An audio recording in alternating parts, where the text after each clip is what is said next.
अभी हाल ही में सरकार की तरफ से एक डिसीजन आया। उस डिसीजन के तहत क्या किया गया कि जो भी स्मॉल सेविंग्स है, किसी भी तरह की अगर छोटी बचत आपकी है तो उस पे जो इंटरेस्ट दिया जाता है उस इंटरेस्ट में ज़बरदस्त रूप से कमी कर दी गई। लेकिन बाद में क्या किया गया, इस फैसले को सरकार के द्वारा वापस ले लिया गया। इसी के संबंध में इस एडिटोरियल में हम बात करने वाले हैं। Overseeing, oversight. ओवरसी का मतलब होता है निगरानी करना। ओवरसी यानी निगरानी करना। ओवरसाइट का मतलब होता है मिस्टेक। भाई कोई ऐसी मिस्टेक जो आप नोटिस नहीं कर पाए, है ना, आपकी नज़र में नहीं आ पाई, इस तरह की कोई गलती हो जाती है ना, तो उसको बोलते हैं ओवरसाइट। तो जो मिस्टेक हो गई उस मिस्टेक की निगरानी, कुल मिला के यहाँ पे बात यही की जा रही है कि भाई सरकार ने क्या कहा है कि ये जो डिसीजन पहले दिया गया था, कौन सा डिसीजन, कि स्मॉल सेविंग्स में इंटरेस्ट रेट कट करने की बात कही गई थी। तो इसके बारे में सरकार ने कहा कि भाई ये एक तरीके की ओवरसाइट थी, एक तरीके की मिस्टेक थी, और वापस हमने इस डिसीजन को बदल दिया है। और जो स्मॉल सेविंग्स है उनमें उनके इंटरेस्ट रेट में किसी तरह की कोई कमी नहीं की जाएगी। यू टर्न, यू टर्न का मतलब होता है बिल्कुल पलटी मार देना, बिल्कुल उल्टा कर देना, कि आपने जो डिसीजन अभी दिया उसको ठीक उल्टा कर दो आप, इसे कहेंगे बिल्कुल यू टर्न ले लिया आपने। ऑन द ड्रास्टिक, ड्रास्टिक का मतलब है बहुत ही जबरदस्त। Drastic cut in small savings rates deferred the impact. Differ का मतलब होता है स्थगित कर देना, है ना, थोड़ी देर के लिए टाल देना, लंबित कर देना। इम्पैक्ट का मतलब है प्रभाव। तो एडिटोरियल बताता है कि U turn on the drastic cut in small savings rate, कि भाई ये जो drastic cut in small savings rate, कि भाई पहले हमने क्या किया था, ये डिसीजन लेके आई थी सरकार कि जो भी स्मॉल सेविंग्स हैं उनके ऊपर जो इंटरेस्ट की जो रेट है उसमें ज़बरदस्त कमी कर दी गई थी। लेकिन बाद में इस डिसीजन पे सरकार ने यू टर्न लिया, यानी कि बाद में सरकार ने इस डिसीजन को पूरी तरीके से बदल दिया। तो इसके माध्यम से क्या हुआ कि इसका जो प्रभाव था, इस डिसीजन का प्रभाव, ये थोड़ी देर के लिए टल गया। डिफर्ड द इम्पैक्ट का मतलब है कि भाई इस डिसीजन का जो प्रभाव है थोड़ी देर के लिए टल गया, बट रिवील्ड द इंटेंट। लेकिन इस डिसीजन के माध्यम से, रिवील का मतलब होता है खुलासा होना, सामने आना, इंटेंट का मतलब है इरादा। लेकिन इस डिसीजन के माध्यम से इस बात का खुलासा हो गया, यानी कि सरकार का इरादा सामने आ गया। India's small savings instruments witnessed unprecedented. देखो, अनप्रेसिडेंटेड का मतलब होता है अभूतपूर्व, जो कि पहले कभी न हुआ हो, उसको बोलते हैं अनप्रेसिडेंटेड। विटनेस्ड का मतलब है कि भाई ऐसा देखा गया। Instrument, small savings instrument. Instrument का मतलब है एक तरीके से ए टाइप ऑफ इन्वेस्टमेंट, कि भाई किसी भी तरह का आपका इन्वेस्टमेंट है, किसी भी रूप में हो सकता है वो इन्वेस्टमेंट, उसको क्या कहेंगे हम, इंस्ट्रूमेंट कहेंगे। तो छोटी बचत से जुड़े हुए जो भी आपके इंस्ट्रूमेंट हैं, आपका बचत खाता हो सकता है, किसी भी तरह के आपके पास डॉक्यूमेंट हो सकते हैं ना, जिनको आप बैंक में दे के जो है पैसा प्राप्त कर सकते हो। तो India's small savings instruments witnessed unprecedented overnight, overnight यानी रातों रात, वॉलेटिलिटी। वॉलेटिलिटी का मतलब होता है परिवर्तनशीलता, है ना, कि भाई बहुत ही ज़्यादा जल्दी जल्दी कोई चीज़ चेंज होती है ना, तो उसको बोलते हैं volatile. In rates this week. तो एडिटोरियल बताता है कि इस सप्ताह हमें क्या देखने को मिला, इंडियाज स्मॉल सेविंग्स इंस्ट्रूमेंट, कि भाई भारत में हमें ये देखने को मिला कि छोटी बचत से जुड़े हुए जो भी निवेश हैं उनमें अभूतपूर्व परिवर्तनशीलता इस सप्ताह हमें देखने को मिली, है ना, उनकी रेट्स में अभूतपूर्व परिवर्तनशीलता हमें देखने को मिली। ऑन वेनेसडे इवनिंग, बुधवार की शाम को क्या हुआ, इसी बुधवार की शाम की बात हो रही है, the budget division in the department of economic affairs, कि भाई the budget division, the budget division in the department of economic affairs revised downwards the interest rates payable on small savings instruments for the April June 2021 quarter by 40 basis points to 110 basis points।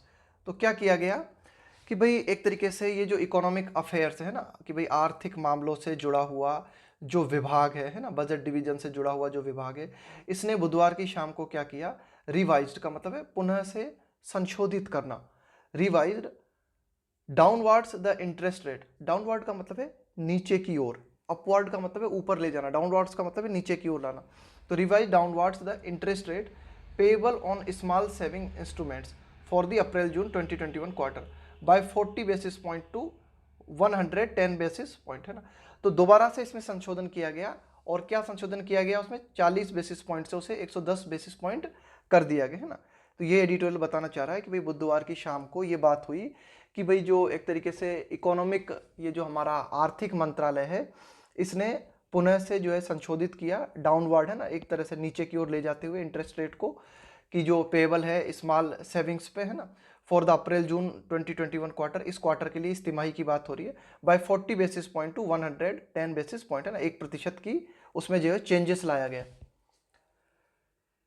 The return on the most popular PPF scheme was pegged at 6.4%. The return का मतलब है कि भाई जो आपको बदले में मिलता है ना, on the most popular PPF scheme, कि भाई जो भी पीपीएफ स्कीम है उनके ऊपर जो प्राप्ति आपको होती है, जो रिटर्न आपको मिलता है, उसे निश्चित कर दिया गया। पैग का मतलब होता है निश्चित कर देना, फिक्स कर देना, एट 6.4%, है ना, उसको कितना कर दिया गया, 6.4% फिक्स कर दिया गया। The lowest level in 46 year, तो ये जो 6.4% कर दिया गया, ज़्यादातर पीपीएफ स्कीम पे जो रिटर्न आपको प्राप्त होता है उसे 6.4% के पास फिक्स कर दिया गया। तो ये जो लेवल था ना, ये बिल्कुल निम्नतम लेवल था, the lowest level in 46 years, कि पिछले 46 सालों की अगर हम बात करें तो पीपीएफ पे जो रिटर्न दिया जाता है वो सबसे कम फिक्स किया गया, 6.4%, है ना। The government had refrain from, देखो रिफ्रेन के साथ में फ्रॉम प्रीपोजिशन का प्रयोग होता है। रिफ्रेन फ्रॉम का मतलब होता है किसी चीज से बचना, अपने आप को दूर रखना किसी चीज से। तो सरकार ने अपने आप को दूर बनाए रखा था, किस चीज से, ट्विकिंग। ट्विक का मतलब होता है परिवर्तन करना, परिवर्तित करना, किसी चीज को चेंज करना। These rates for the last 3 quarters, देखो सरकार ने क्या किया था कि पिछले 3 क्वार्टर से सरकार ने अपने आप को दूर बनाए रखा था इन इंटरेस्ट रेट में परिवर्तन करने से। आगे देखते हैं, मतलब पिछले 3 क्वार्टर के दौरान हमने देखा कि सरकार ने क्या किया था, किसी तरह का कोई रेट में परिवर्तन नहीं किया था। After effecting a similarly sharp cut in Q1 of 2021, after effecting का मतलब है प्रभाव में लाने के बाद, अ सिमिलर शार्प कट, इसी तरह का, after effecting a similarly sharp cut के मतलब बहुत ही तीव्र कमी की गई थी, तीव्र कट किया गया था Q1 ऑफ 2020-2021, कि भाई 2020-21 का जो पहला क्वार्टर है उसमें क्या किया गया था, सरकार ने एक सिमिलर कट किया था। When the PPF interest was pruned from, देखो प्रून का मतलब होता है कमी करना, है ना, काट छांट करना, फ्रॉम 7.9% टू 7.1%। तो क्या किया गया था 2020-21 के प्रथम क्वार्टर के दौरान, जो पीपीएफ इंटरेस्ट है उसमें सरकार ने कमी कर दी थी, उसमें कटिंग कर दी थी थोड़ी सी, और पीपीएफ इंटरेस्ट रेट कितना कर दिया गया था, 7.9 से कम करके 7.1% कर दिया गया था, ना।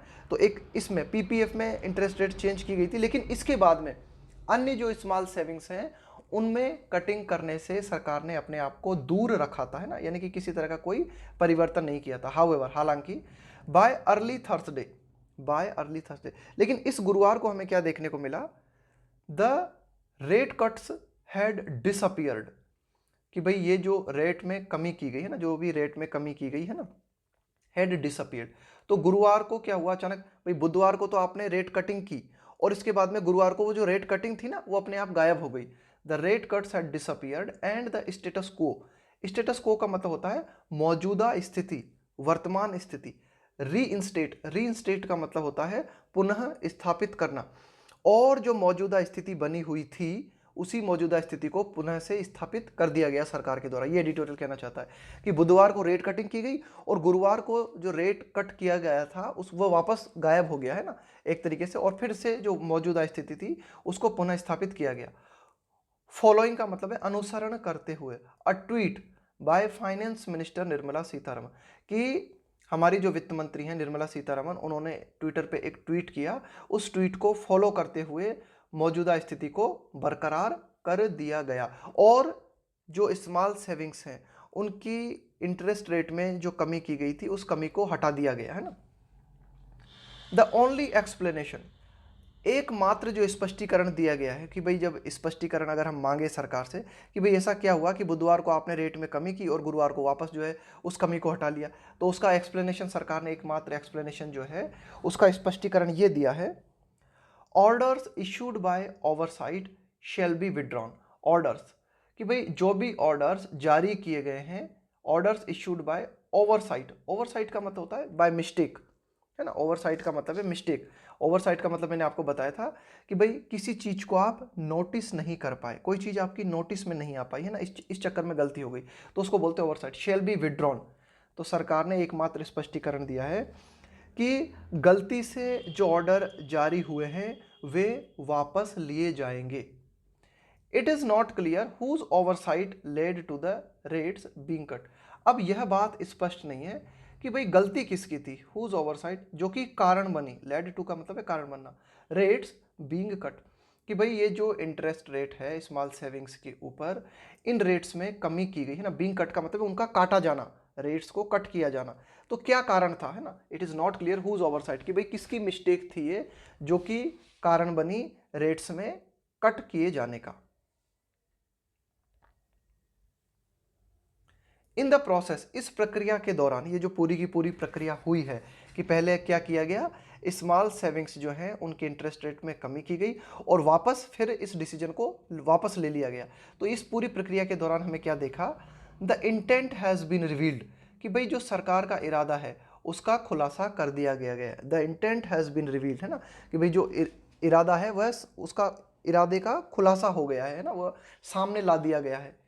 इवन इफ का मतलब है भले ही, द इम्पैक्ट इज डिफर्ड कि भाई ये जो डिसीजन सरकार ने ले लिया था, स्मॉल सेविंग्स इंटरेस्ट में कमी करने का जो डिसीजन सरकार ने ले लिया था, इसका जो प्रभाव है इज डिफर्ड, उस प्रभाव को टाल दिया गया है। द इम्पैक्ट इज डिफर्ड कि भाई इसका जो प्रभाव हो सकता था वो प्रभाव तो टल गया है, लेकिन सरकार का जो इरादा है उसका खुलासा हो गया है।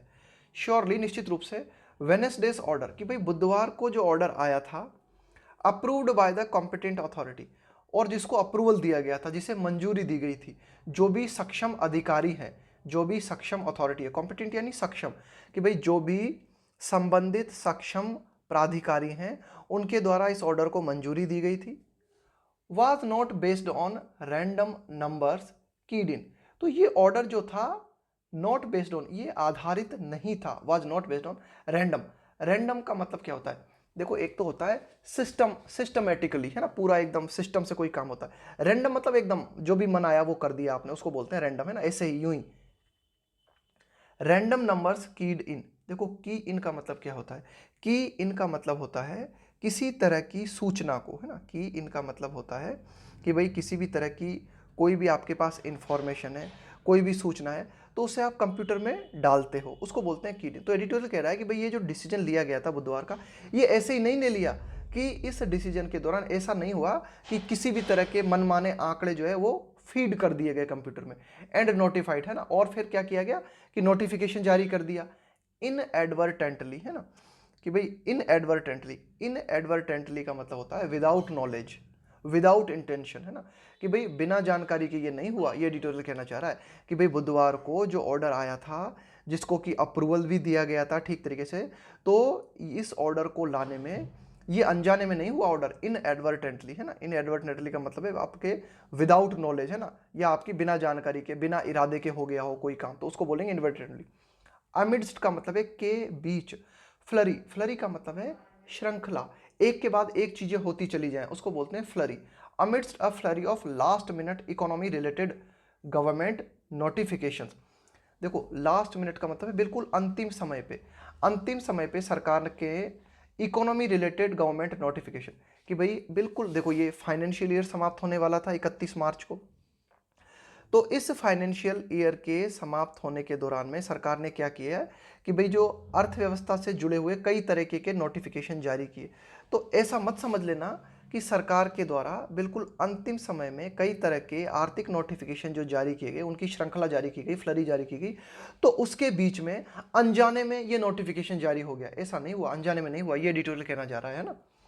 On the last day of the financial year, है ना, 31, इसकी अगर हम बात करें 31 मार्च की, तो ये क्या था, अंतिम दिन था किसका, फाइनेंशियल ईयर, कि भाई जो वित्तीय वर्ष होता है 1 अप्रैल से नया वित्तीय वर्ष शुरू हो जाता है।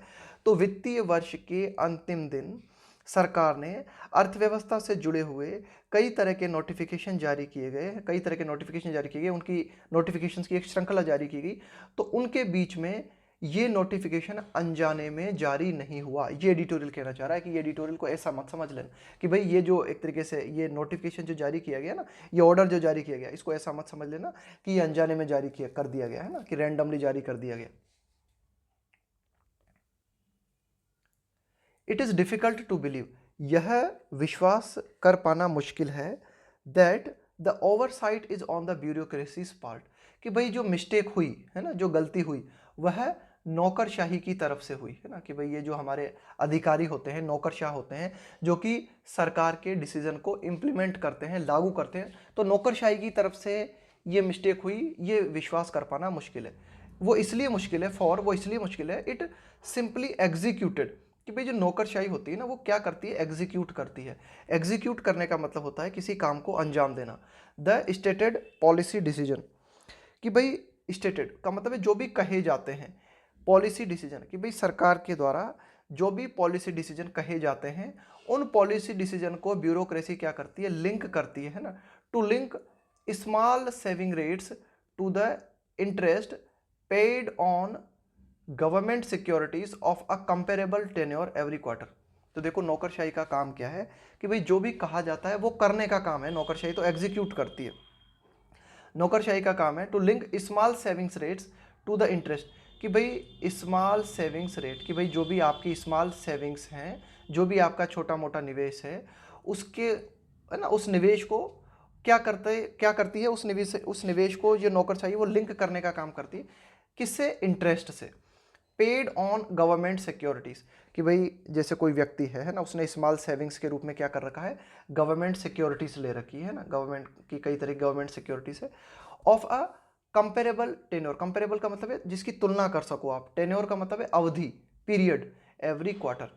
तो प्रत्येक क्वार्टर के दौरान ये जो हमारी ब्यूरोक्रेसी है, ये इस बात को देखती है, क्या देखती है, simply executed the stated policy decision to link small savings rates to the interest paid on government securities, कि भाई व्यक्तियों ने अगर कोई किसी भी तरह की गवर्नमेंट सिक्योरिटीज़ ले रखी हैं, तो उनके ऊपर कितना इंटरेस्ट पे किया जाएगा, है ना, इसको देखने का काम है, इसको कनेक्ट करने का काम है ना, कितनी अवधि के लिए किसी ने कितनी जो है किसने कितनी अवधि के लिए किसने कितनी सेविंग्स कर रखी है, उस पर कितना इंटरेस्ट दिया जाएगा, है ना, इसको कनेक्ट करने का काम है पूरा की पूरा नौकरशाही का। सो वन मस्ट डिड्यूस, देखो वन का प्रयोग हम करते हैं किसी भी जनरल बात कहनी हो हमें, है ना, तो इसका मतलब है कोई भी व्यक्ति ये निष्कर्ष निकालेगा, वन मस्ट डिड्यूस, डिड्यूस का मतलब है कंक्लूजन निकालना, है ना। So one must deduce the oversight, कि भाई ये जो मिस्टेक हुई है ना, ये जो ओवरसाइट हुई, is on the political executive part. तो ये जो मिस्टेक हुई है, ये मतलब अब सिंपली कोई भी व्यक्ति ये निष्कर्ष निकालेगा कि ये जो मिस्टेक हुई है, ये मिस्टेक क्या है, राजनैतिक, एग्जीक्यूटिव का मतलब है कार्य करने वाले, कि भाई राजनीतिक, आप कह सकते हो कि जो हमारे राजनीतिक कार्य करने वाले लोग हैं, उनकी तरफ से, उनके पार्ट से ये मिस्टेक हुई है, on the timing and implications of, implications का मतलब है एक तरीके से निहित जो बातें होती है ना, निहित जो परिणाम होते हैं, उनको बोलते हैं implication, on the timing and implications of executing the required decision as per the extent policy. Extent का मतलब है मौजूदा, जो वर्तमान में है, एक्सटेंट पॉलिसी, है ना। तो ये जो मिस्टेक हुई है ना, कि भाई चाहे तो आप ये टाइमिंग से जुड़ी हुई मिस्टेक कह लो इसे, है ना, and implications of executing the required decision, कि भाई जिस डिसीजन की ज़रूरत थी, है ना, कि भाई जो रिक्वायर्ड डिसीजन था उसको एग्जीक्यूट करने के दौरान, कि भाई उसके क्या क्या छुपे हुए परिणाम हो सकते हैं, है ना, इस टाइमिंग से जुड़े हुए जो भी मुद्दे हैं, as per the extent policy, कि भाई जो मौजूदा पॉलिसी को देखते हुए क्या डिसीजन लिया जाना चाहिए, क्या डिसीजन नहीं लेना चाहिए। अगर ये गलती किसी की तरफ से हुई है तो ये एक तरीके से पॉलिटिकल गलती है, एक तरीके से ना। द क्लिंचिंग फैक्टर, देखो क्लिंचिंग फैक्टर का मतलब होता है द डिसाइडिंग फैक्टर, है ना, कि भाई निर्णयात्मक कारक, है ना, उसको आप कहते हो the clinching factor, the 5 assembly polls, कि 5 विधानसभा चुनाव होने हैं। ये एडिटोरियल कहना चाह रहा है कि मेन रीजन जो है ना, मेन कारण जो है वो है 5 असेंबली पोल्स। आगे देखते हैं। द गवर्नमेंट, सरकार के बारे में एडिटोरियल कहता है, that has brazened it out on opposition jibes. Brazen का मतलब होता है बिल्कुल बेशर्मी से, बिल्कुल बेशर्मी पूर्ण तरीके से। That has brazen it out on opposition jibes. Jibe का मतलब होता है इंसल्टिंग रिमार्क, है ना, किसी का मजाक उड़ाते हुए कोई जो टिप्पणी की जाती है ना, उसको बोलते हैं जाइब्स। तो देखो, अपोजिशन ने सरकार के ऊपर कई तरह के आक्षेप लगाए हैं।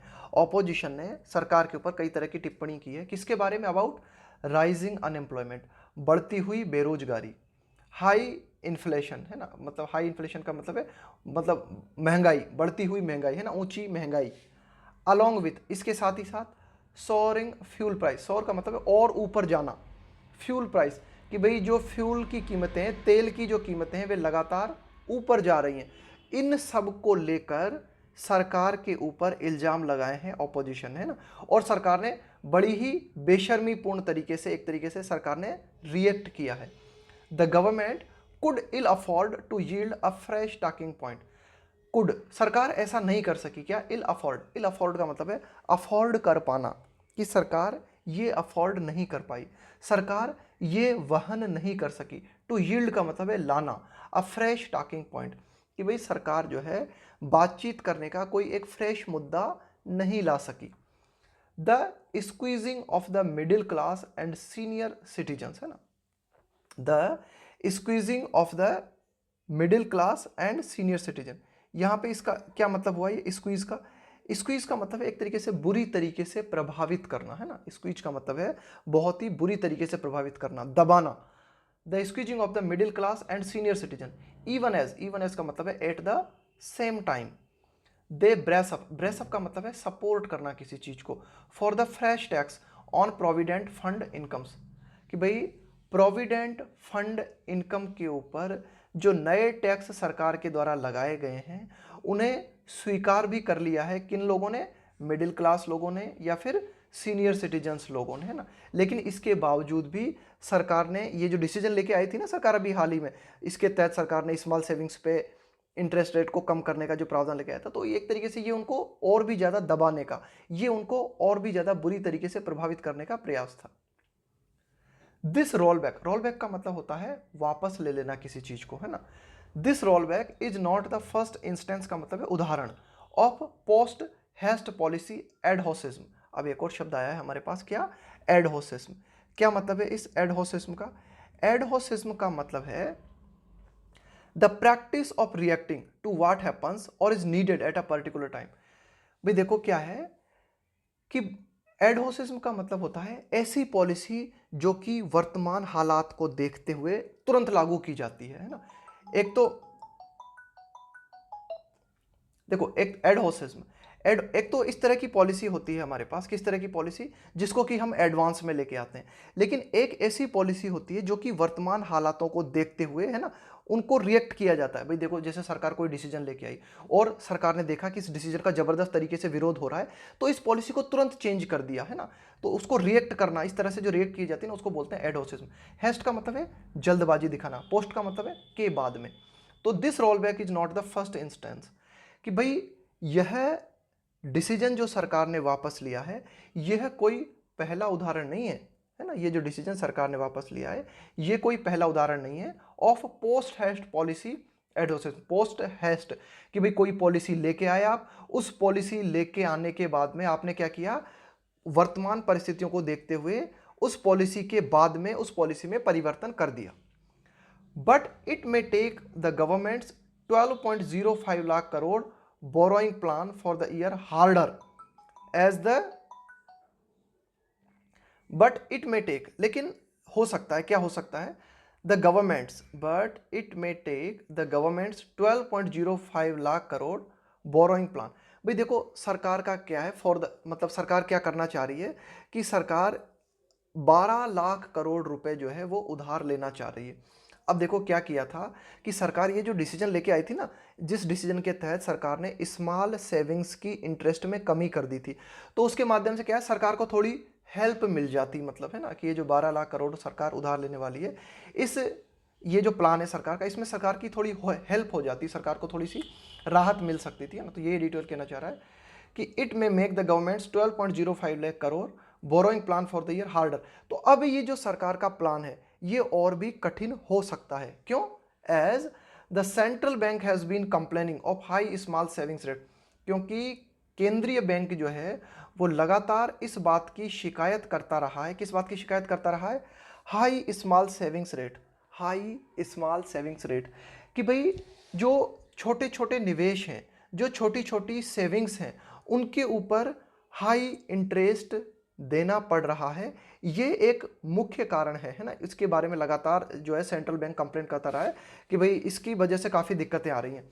As a deterrent, small savings जो रेट है ना, उनका हाई होना, कि भाई स्मॉल सेविंग्स पे जो इंटरेस्ट रेट है वो हाई है, उसके चक्कर में ये एक रुकावट बन रही है। एज अ डिटरेंट, डिटरेंट का मतलब है रोकने वाला, to as a deterrent to lower interest rate, है ना। तो ये एडिटोरियल कहना चाह रहा है कि भाई सेंट्रल बैंक लगातार इस बात को कहता रहा है कि भाई ये जो आप सेंट्रल बैंक इस बात को लगातार कहता रहा है कि भाई ये जो स्मॉल सेविंग्स हैं इनके ऊपर हाई इंटरेस्ट जो दिया जा रहा है ना, ये एक समस्या का कारण है। और सरकार का जो प्लान है ना 12 लाख करोड़ रुपए उधार लेने का, है ना, उस प्लान को प्रभावित करेगा ये प्लान, स्मॉल सेविंग्स पे ज़्यादा इंटरेस्ट दिया जाना।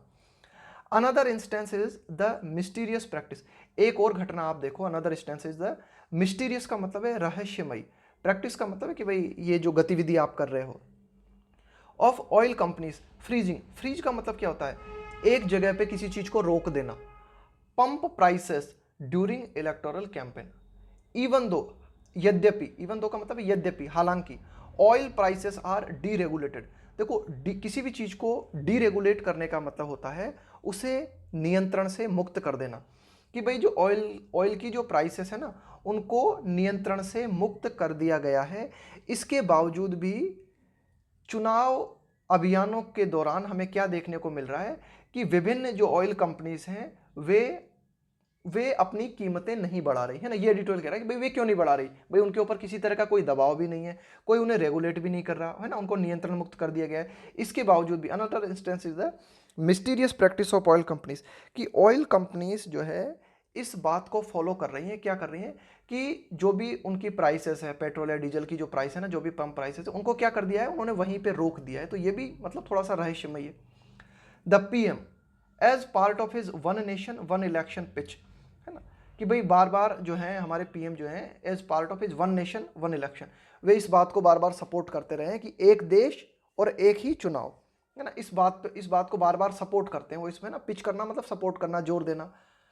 हैज ऑफन सेड, तो पीएम ने अक्सर इस बात को कहा है दैट द वर्चुअली, वर्चुअली का मतलब है वास्तव में, पेरेनियल, पेरेनियल का मतलब है सदाबहार, पोल सीजन हिट्स डेवलपमेंट।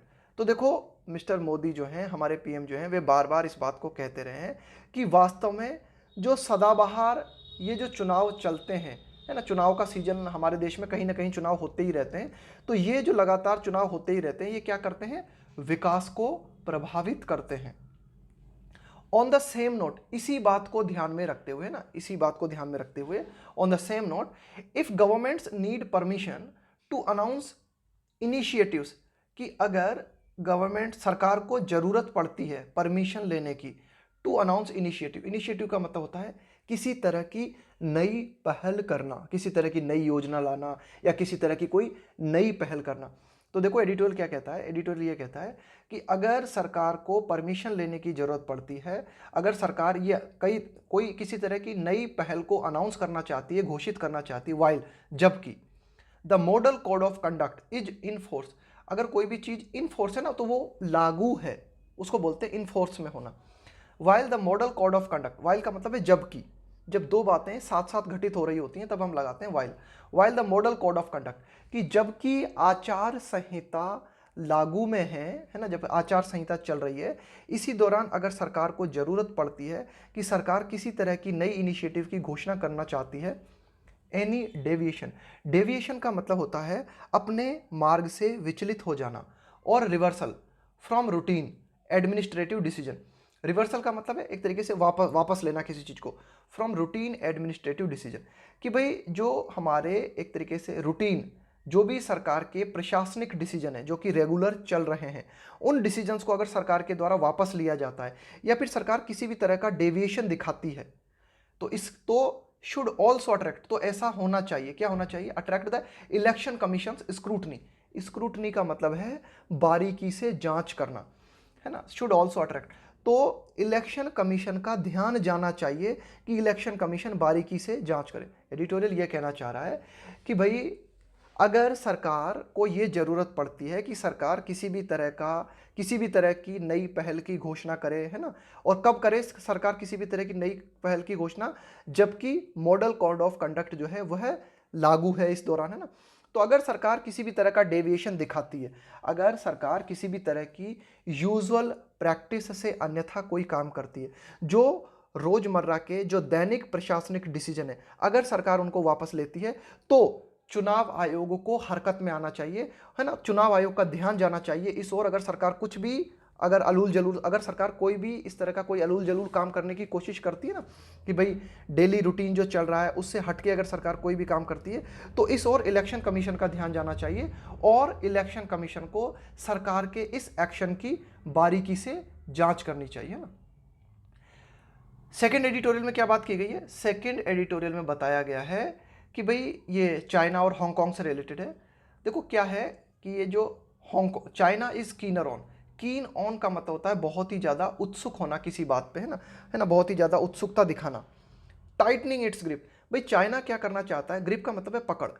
चाइना अपनी पकड़ को और ज़्यादा मजबूत करना चाहता है, किस पे, हांगकांग पे।